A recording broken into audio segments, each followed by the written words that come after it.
Thank you, gentlemen. And it is an interesting discussion to have, which is, what's going on with this TSM team right now? Because a solid start to the game, but things did start to crumble there in the mid-game. We watched TDK kind of claw their way back into it.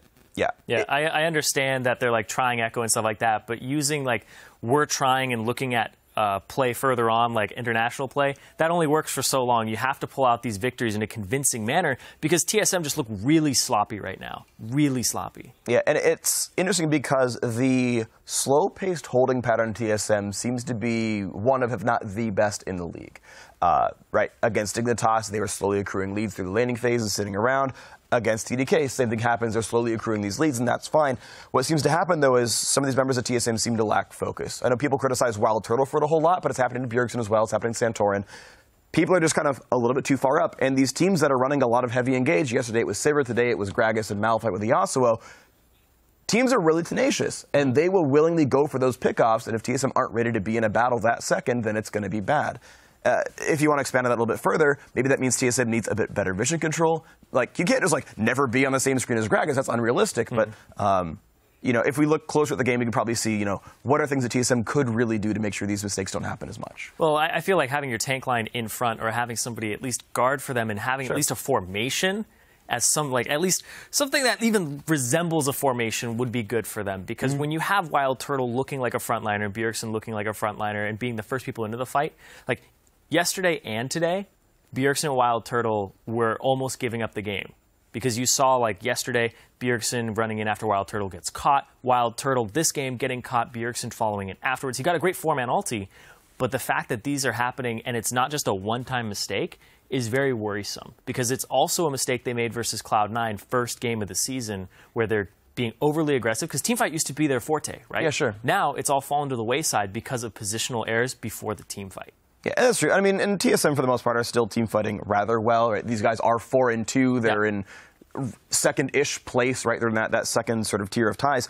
But I also want to talk about TDK, right? This game was, okay, some mistakes by TSM, but good on TDK for running a different comp. The Yasuo mid, okay, it technically lost, so the science still holds up, but they ran a Gragas Malphite Yasuo comp. That's really cool, and Corki chills in the back line. It's good to see them trying to do other cool things. It was cool to see Seraph go solo kill Dyrus.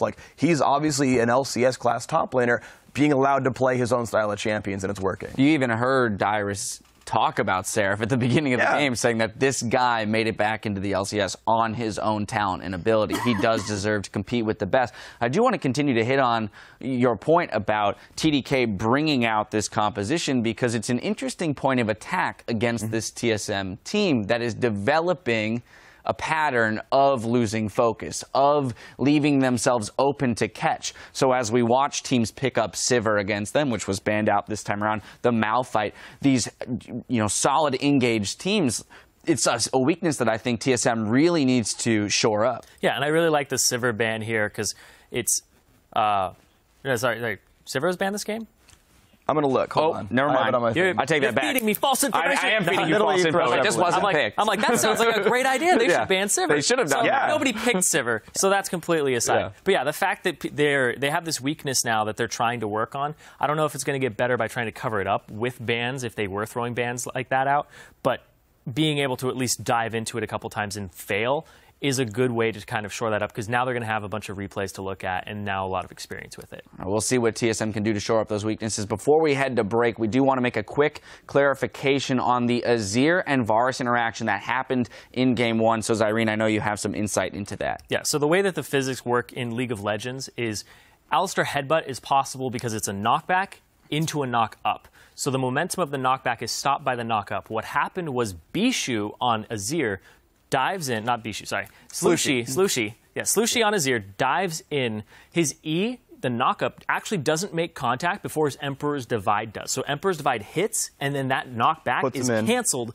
by the knock up of the E. So Bishu, he's honestly too good. Slushy was honestly too good, and he was able to pull it off too quickly. So too good for League of Legends. Yeah, he's too good. I don't even remember his name half the time. I'm sorry, Slushy. Well, if that's the way the interaction plays out, at least I want to know that I'm too good for the physics of the game, I guess. Well, coming up, we've got our game of the week with Team Impulse and Team Liquid loading onto the stage for that one soon enough. Stay with us. The action continues after this.